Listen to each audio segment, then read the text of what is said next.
ولقد ظهر في عالمنا اليوم أناس أشبه ما يكونون بالشياطين، بل إنهم فوق الشياطين في مكرهم وكيدهم وحقدهم.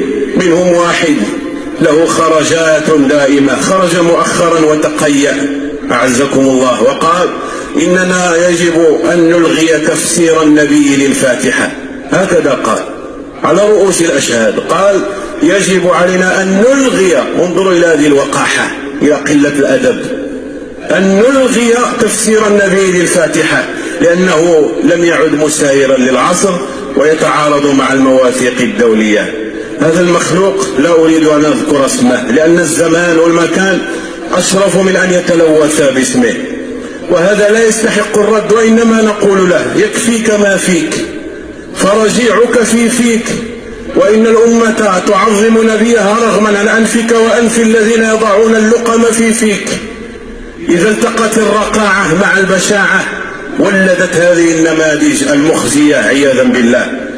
وهو من خلال دعوته إلى إلغاء تغيير الفاتحة فإنه يدعو إلى إلغاء تفسير القرآن كله، لأن الفاتحة هي أم الكتاب. هو تكلم تحت مظلة حرية التعبير، ونحن كذلك نتكلم من تحت نفس المظلة حرية التعبير، ولكل وجهة هو موليها ومولاها، والله ولي كل نفس ومولاها. أقول له كما قال الشاعر: علي نحت القوافي من معادنها، وما علي إذا لم تفهم البقر.